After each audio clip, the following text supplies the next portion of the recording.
Tell that punk ass judge. I'm almost through that meeting he gave me. It's all right. I go to bed at night afraid somebody's gonna kill me. I wake up in the morning afraid I may have to kill somebody. It's just that simple. This is prison. Look, Daddy, I'm paying off right there, man. Hold tight right there, man. Hey, hold him tight right there. Let me get the count down. Y'all remember my first night? Tell you about it? Well, I cried because it was scary. It was real scary. I couldn't believe that I actually could get sent to prison for something I didn't do. I couldn't believe that could happen in this country.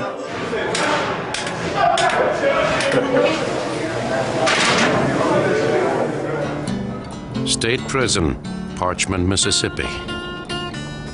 A land without visible boundaries, once ruled by the whip, now ruled by the rifle. The front gate's always been a curiosity. It's never been attached to anything. There's no fence. Never been any fences around Parchman. It spreads out for miles in the fertile Mississippi Delta, a vast plantation whose most important crop is not food, but prisoners. We have 5,100 inmates here at Parchman today, and they're in for murder, rape, robbery, molestation, you name it, everything here, burglary, strong arm robbery.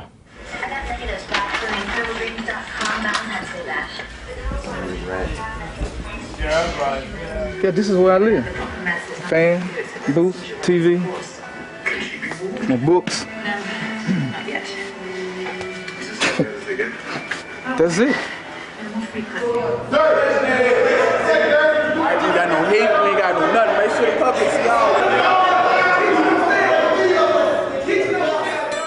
it. During its 130-year history, Parchman has embodied the traditions and folk wisdom of the American South in a way no other prison ever has. It has also spawned a somewhat eclectic approach to punishment and reward. He told the sergeant, said, let my boys have sex with them women, and you ain't gonna have no problems out of them. So he didn't have no problem. Today, more than half of Parchman's maximum security inmates live in open dormitories or camps that dot the 24,000-acre farm. 75% are African American. Their housing has evolved from the days when prisoners camped in wooden barracks near the fields where they worked. Among rows of okra, watermelons, or cotton, they sang work songs to take their minds off the back-breaking labor. Their chants grew into the music known as the Delta Blues.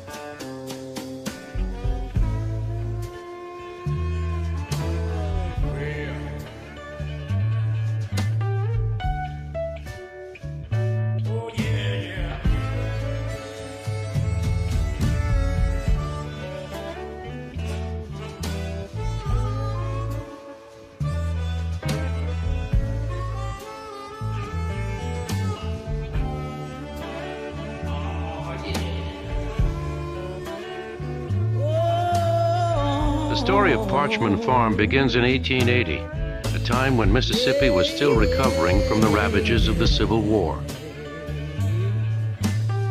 A time when nearly 1/3 of the state's citizens were emancipated slaves. Among this class of undereducated and impoverished people, crimes like larceny and murder were on the rise. Before the Civil War, the person of a black slave had value. After the Civil War, it doesn't. Before the Civil War, there were no black people locked up in the state penitentiary. After the Civil War, we're inundated. The state is just inundated with not only blacks, but also whites. What do you do with them? The state's broke. Rather than build a traditional penitentiary, the state acquired a large tract of land owned by a family named Parchman. Convict laborers set up the first camps to house the hundreds of prisoners who were being sent to live and work down on Parchman Farm. The man in charge of the prison was James K. Vardaman, who was also Mississippi's governor. His racist opinions earned him his nickname, the White Chief. Over the next 30 years, Mississippi's authorities would increase the size of the penal farm 3 times to accommodate a growing number of mostly black convicts who were being sent to Parchman. Men like William Patterson, a convicted murderer who arrived at Parchman to serve a life sentence in 1912. And Ned Banks, another murderer who arrived here with a life sentence in 1916. Because of the racial makeup of the inmate population, critics held that Mississippi's courts were handing down a so-called Jim Crow justice, unfairly convicting blacks in order to put them to work as unpaid farm laborers for the state. For many of these critics, the link to Mississippi's past was inescapable. At Parchman Farm, it seemed, slavery had managed to survive the Civil War. There's a great similarity between the way Parchman was set up and a slave plantation. The idea was to have a predominantly black convict population, roughly 75 to 78%, 1900. The idea was to bring the convicts up here, put them in an environment exactly like law-abiding blacks, white field workers and everything else that Mississippi had, and let them succeed or fail through that. And if they succeeded, they got rewards. The state's penal code made no distinction between juvenile and adult offenders, and at least one convict in 4 was an adolescent. In that way, little had changed by the time Albert Harris arrived in 1981. Well, when I first got here, I was 16 years old. They sent me to Unit 29. I was probably the youngest one over there at the time. It was not his age, but the nature of his crime that got Harris sent to Parchman Farm. Murder, committed murder, and robbery. And got a life sentence, just avoided the death penalty by a hair. You know, and that scared me, man. Even though I had committed a gruesome act like as I did, you know, it just scared the crap out of me. You know, because I thought they were finna try to kill me. You know, and I couldn't rest until I had got sentenced. Harris expects he will spend the rest of his life here. One more name and number in Mississippi's enormous prison farm. We have some that range from a year, maybe for a DUI felony, that ranges all the way up to mandatory life without parole. We also have death row offenders who are here for committing heinous crimes, just about any crime that you can think of. We have age limits, some from 14 on up to offenders maybe 80 years of age. We have all age groups here. But at Parchman, age is less important than the length of your sentence. Some of Parchman's inmates will be here until they die. All right, pay it off for me there. Little daddy, I'm paying off right there, man. Hold tight right there, man. Bring it on down to us. Bring it out with to us. Bring it out with to us. Cotton, peas, and okra, and mostly peas and cotton. I done pick, say, 150 pounds of cotton, 300 pounds of cotton a day.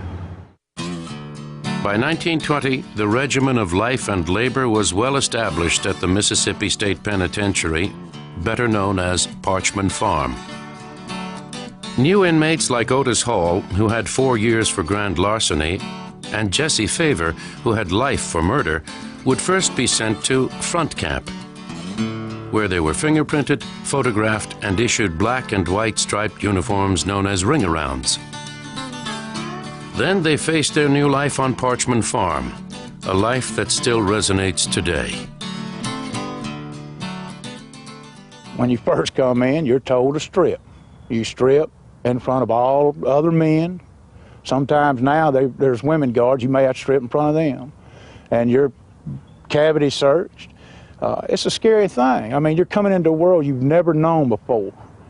And it's one of the scariest places in the world. Everything changes. You've got somebody telling you what to do, when to do, how to do. And it's not always a guard. Sometimes it's inmates. You know, and here the strongest rule. Now, I'm not saying they survive, I say they rule.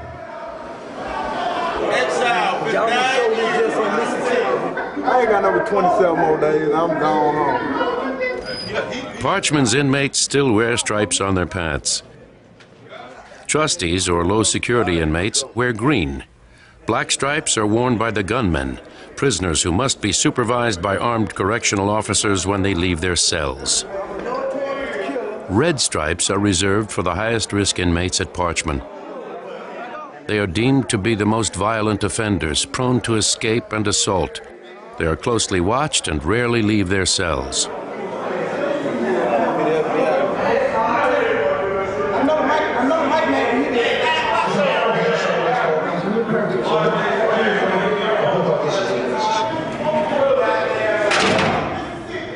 Life in Parchman's original camps was simple and primitive. Meals were served outdoors. And at night, as many as 100 inmates were locked inside dormitories that were known as cages.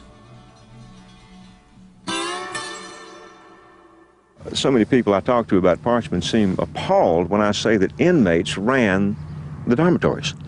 There was a cage boss in charge, a canteen man who balanced him off in power structure. They worked with the permission of the camp sergeant and the captain. If there were trouble with a convict, who did the sergeant and the captain turn to? The cage boss. Take care of it. How he took care of it was his business. But they wanted the convict fit for field work the next day.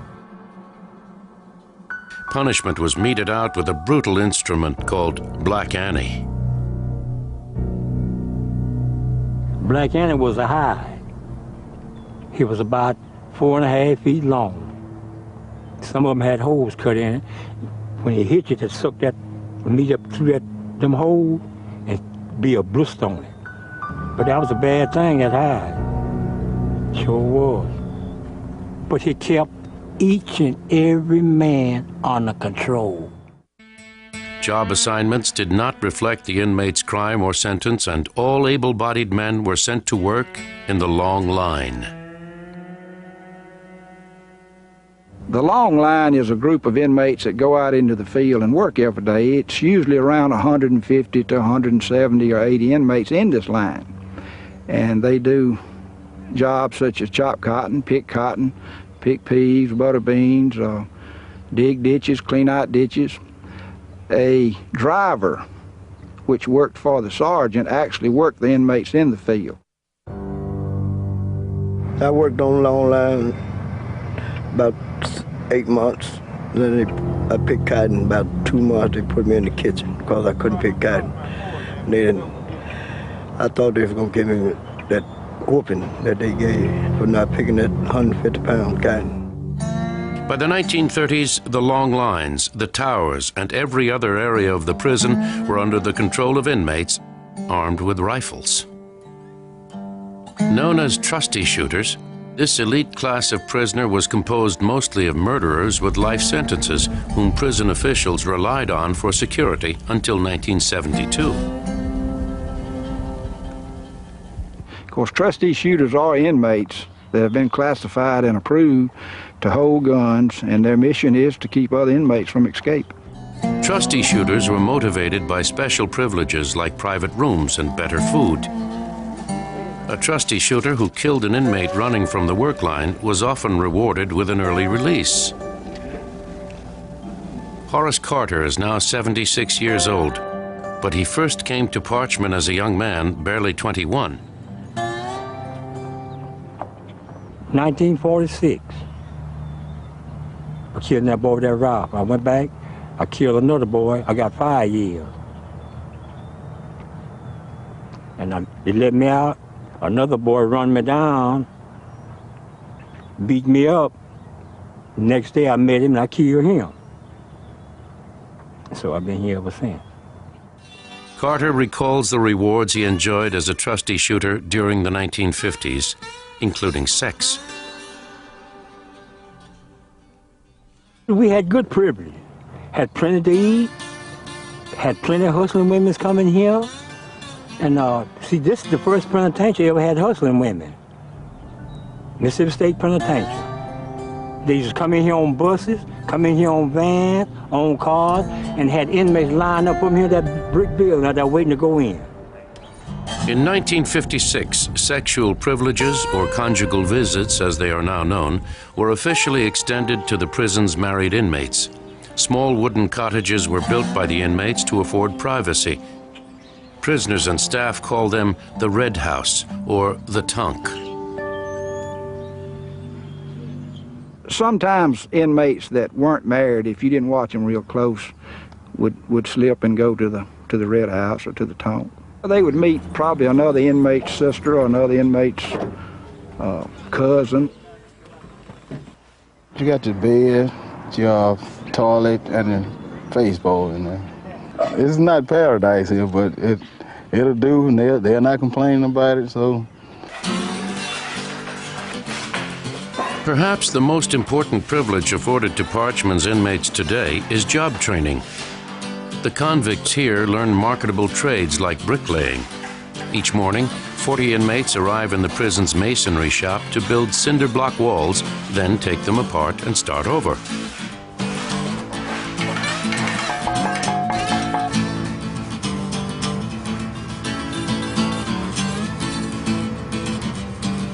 State vehicles with dented fenders or scratched paint are repaired by inmates in the prison's auto body shop. The work experience prepares short-term inmates and lifers to re-enter the workforce when and if they are released.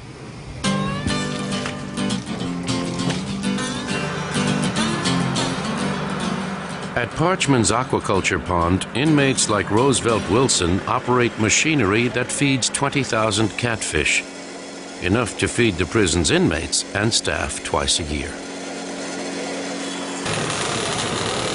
Parchman's welding school is a hot and dangerous environment where inmates are trusted not to make weapons while they learn.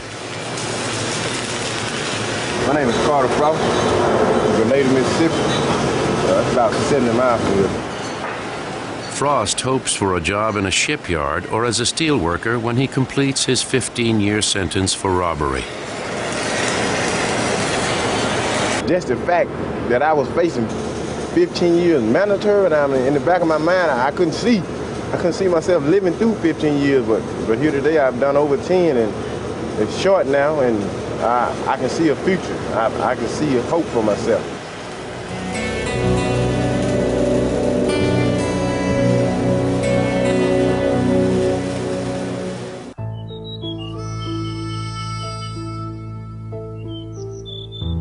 The 1930s saw Parchman's population soar to more than 2,000.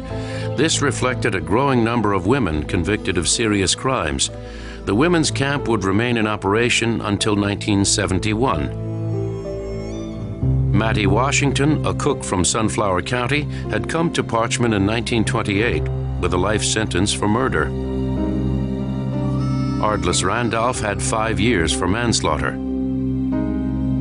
Corinne McBride, a 26-year-old housewife, would spend a year at Parchman as a convicted forger. The women had their own camp at Parchman. In it, they sat like pupils in school with their old Singer sewing machine sitting in front of them, and they worked pretty much a 10-hour day. What kind of stuff did they basically make with their sewing machines? The up and down and ring around convict stripe uniforms, but also the suit of clothing that a convict got on the day of release here. The women were also called to the fields when extra labor was needed or to jobs in the slaughterhouse where they prepared hog carcasses for prison consumption.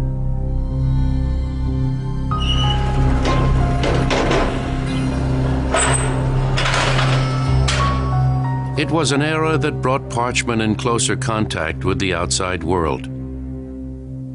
In 1933, medical researchers came to the prison to recruit volunteers willing to risk death in the fight against encephalitis, an often fatal disease known at the time as sleeping sickness.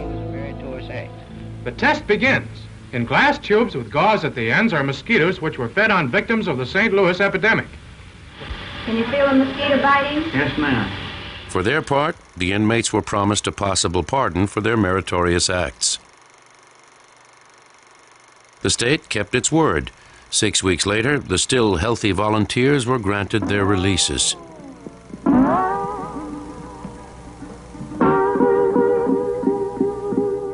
But perhaps Parchman's greatest contribution to society was cultural.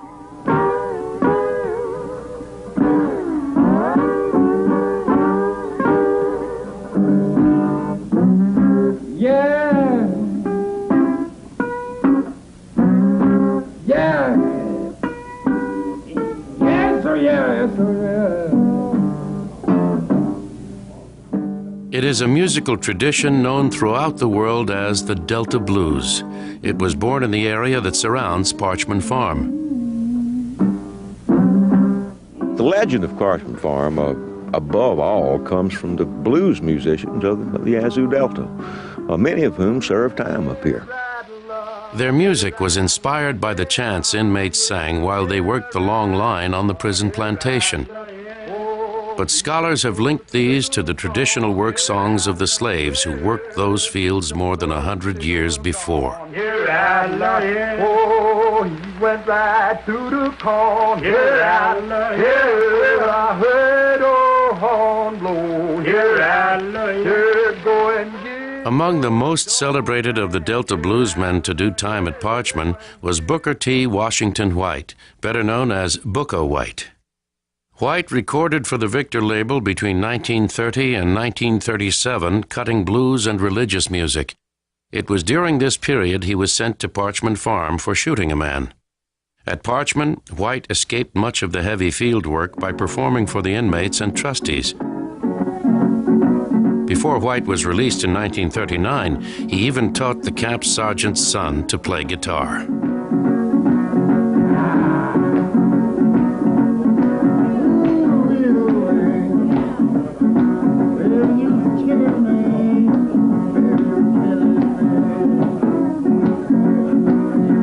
After his release, White's music had spread to the juke joints and dance halls of Mississippi, and his enduring classic, Parchman Farm Blues, has been performed by countless recording artists, including Eric Clapton and the Grateful Dead. Parchman has also incarcerated other legends like McKinley Muddy Waters Morganfield, Eddie Sunhouse, and Hootie Ledbetter, better known as Leadbelly, who also served time at the prison farm in Louisiana.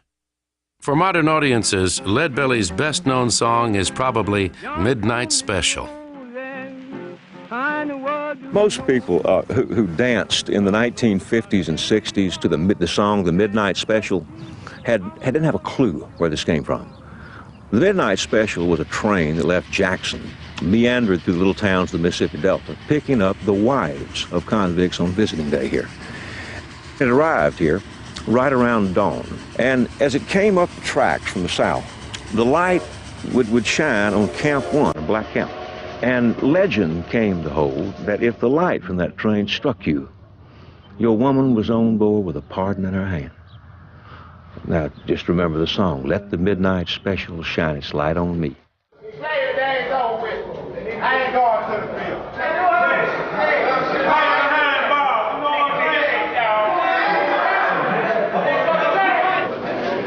I've seen a 17-year-old kid raped by 2 or 3 more. I've seen another one get killed and lay in his bed for 24 hours because the police counted him, thought he was still in his bed asleep. Numerous fights. You know, it's just every day there's a fight here. It's not every day somebody gets killed, but every day in prison there's a fight. Well, guys be screaming, you know, but that cold steel hit them, gonna shut them up every time. You know, and just I was a ghost, man.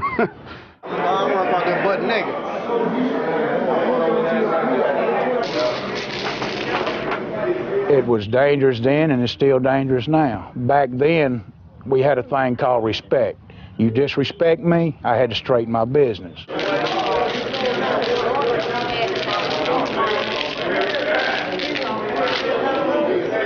By By 1970, Parchman Farm's reputation for danger and violence was well deserved. It was one of the few penal institutions in America that was still racially segregated.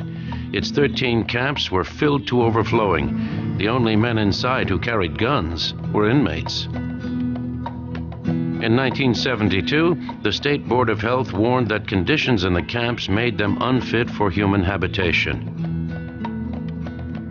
You can look at the cages in 1972, and they're rat infested. They need paint jobs. It's terrible.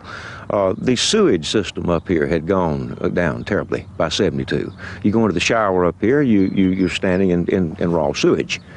The convicts used to tease about getting a backup bath every time they flush the toilet. The loudest cry for help came from an obscure, illiterate inmate named Nazareth Gates. He filed a lawsuit in federal court against the state of Mississippi. Gates charged that the living conditions at Parchman were unconstitutional. The court agreed. Parchman Farm was ordered to undergo drastic change or close. They hired correctional officers, free world people, instead of inmate shooters. They integrated the inmates. They tore down most of those old buildings and built new ones. And they had a training program for the staff. About speed. Present. Snap it up. You got to come out with you. The training program includes paramilitary exercises that prepare new recruits for the rigors of life here. At a half step. Forward. Forward. All left. I'm left. Forward. Left. Left. Your head now up down. Look straight. Left. The training extends to every facet of the job. Guards are well prepared to stop an escaping or assaultive inmate in his tracks.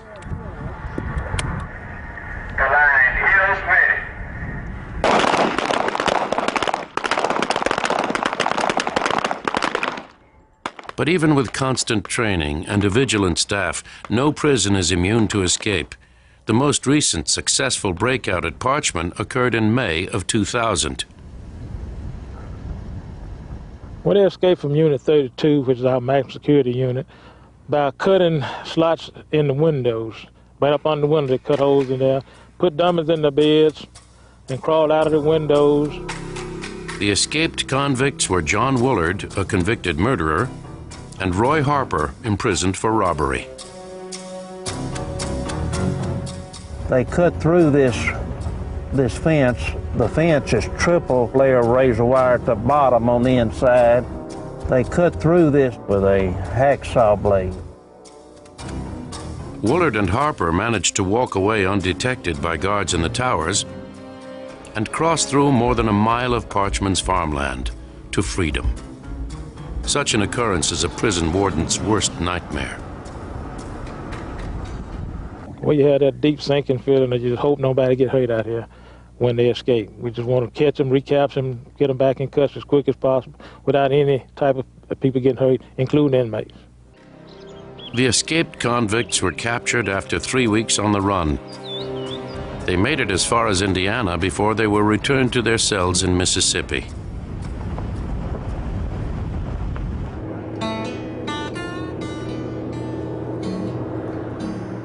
In spite of the escape and the heightened security that followed it, Parchman still manages to convey the pastoral charm and character of a rural Mississippi town.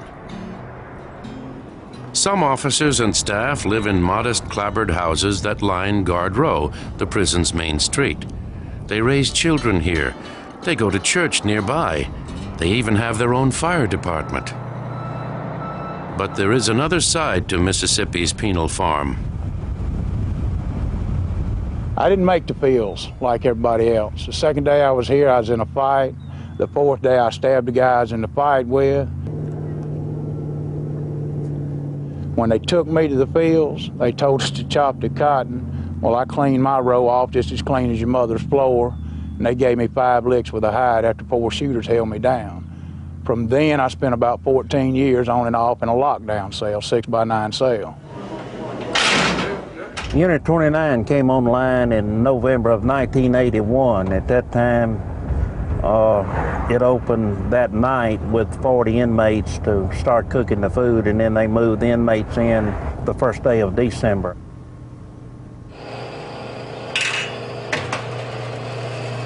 In recent years, lockdown at Parchman Farm has meant a stay in Unit 29. The staff calls this high-security fortress the Concrete Palace.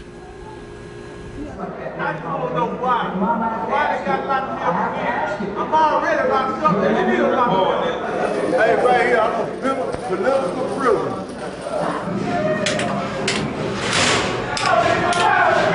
My little bed. Look at my wife keep a little purse and stuff at.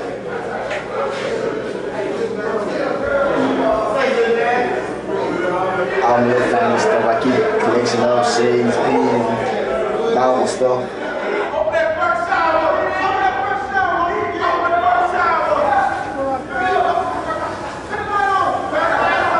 Man, these people treating us like we some type of livestock up in here, man.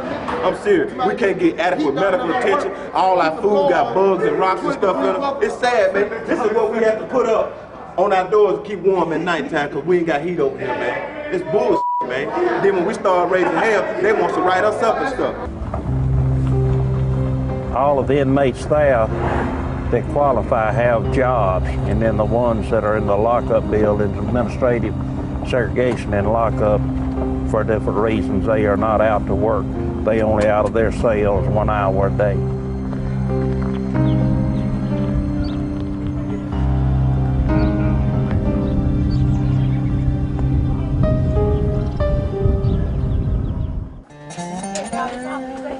For more than 100 years, the men and women who run the Mississippi State Prison at Parchman have struggled to maintain the balance between maximum security and farming, between punishment and brutality.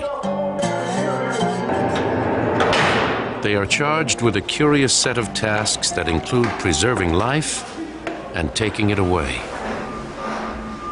Before the duty of execution in Mississippi was assigned permanently to Parchman Farm in 1955, 73 people were put to death in a portable electric chair that was set up in the county where the crime was committed.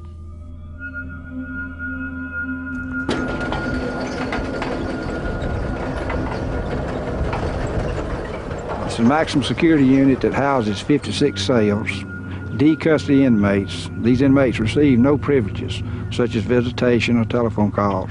It's also the location of the gas chamber and the lethal injection room. Mississippi has used its lethal injection room only twice since it was added in 1989. But the door to the prison's gas chamber has sealed 36 men inside as they gasped and struggled against a cloud of cyanide. The first time they tried it, it was a miserable failure. Not many journalists showed up for the second time. In 1955, the first witnesses watched convicted murderer Gerald Gallego fight against the gas for nearly half an hour before he finally died. In 1983, witnesses looked on in horror as Jimmy Lee Gray, a convicted child killer, flailed and smashed his head wildly against the iron support pipe located a few inches behind the chair. A leather head restraint was added for subsequent executions before the gas chamber was retired in 1989.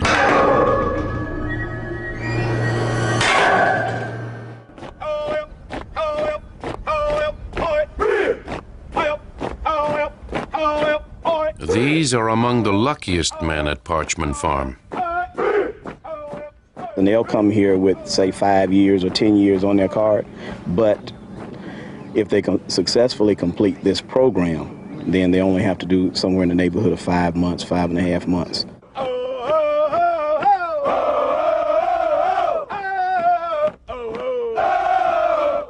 I've been trained as a certified drill instructor, and you use that just as you would in the military to train the guys to, keep in step also. It also works to keep them in step. The inmates are part of a program called Regimented Inmate Discipline, or RID. Like generations of prisoners who came to the farm before them, their songs tell their story.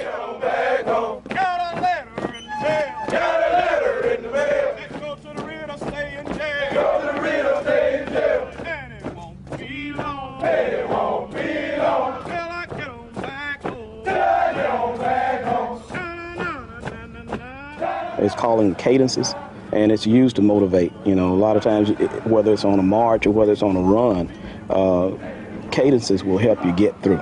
You know, they take your mind off of your mistakes. They'll take your mind off of the work that you're actually doing and make it enjoyable. You know, and you know, it motivates you. Mama, mama, don't you cry. Mama, mama, don't you cry. The little boy ain't gonna die. The little boy ain't gonna die. 'Cause it won't be long. 'Cause it won't be long. Till they get on back home. Till they get on back home. Sha-na-na-na-na-na-na. Sha-na-na-na-na-na. Sha-na-na-na-na-na. Sha-na-na-na-na-na. And it won't be long. And it won't be long. Till I get on back home. Till I get on back home.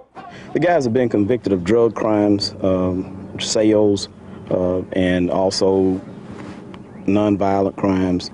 A lot of the guys have crimes such as stealing cars, joyriding, you know, things of that nature.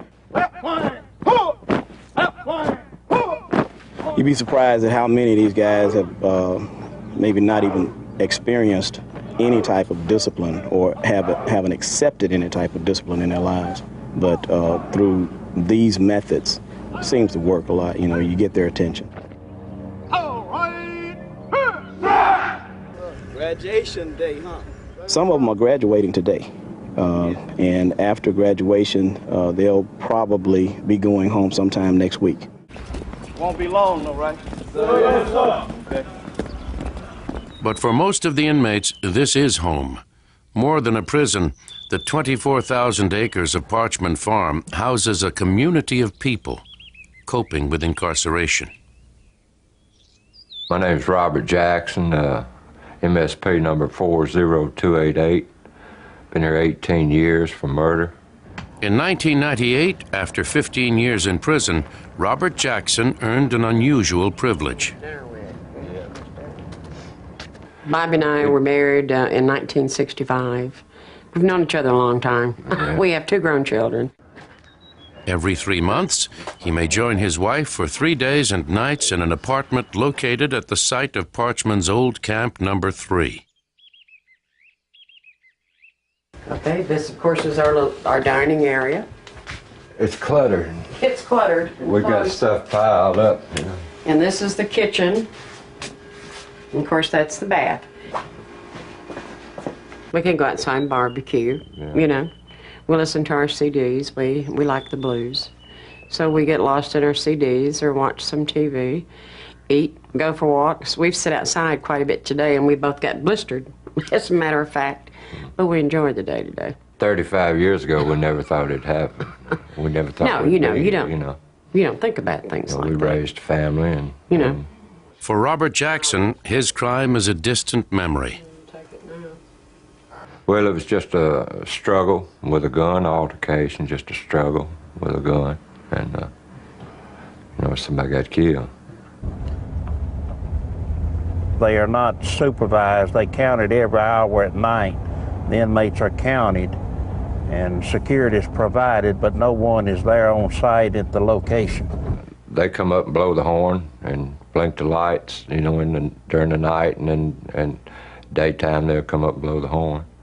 And they have you to just step go to the outside door, stand at the and show door, themselves. and let them see you. And, you know, and it's over with till they come again. Robert Jackson is eligible for parole, but it has not yet been granted. The Jacksons faced the very real prospect of conjugal visits in prison for the rest of their lives. Robin, right. Robin. It's really the only thing a man's got to work for. You know, I mean, it's the reward, I guess, for keeping it together. It's a control device. The only thing that, of course, can go through your mind is enjoy the time we have, because it's very precious. And, of course, the day that he hopefully will come home.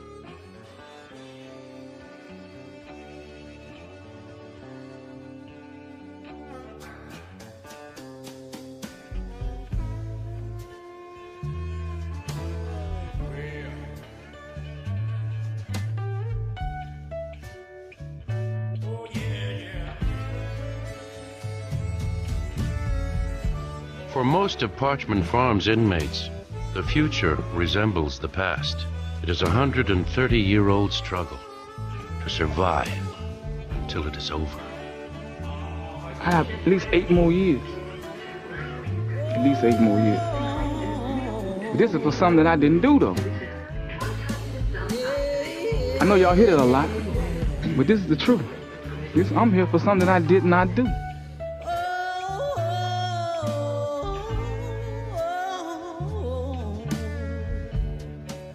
My mother died since I've been here. You know, I couldn't go to her funeral. I guess God had prepared me for that.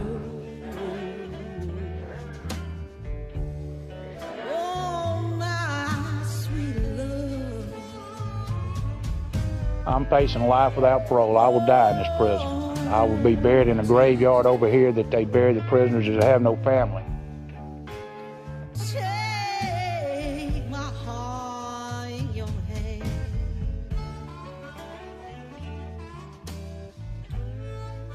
'Cause tonight is the night.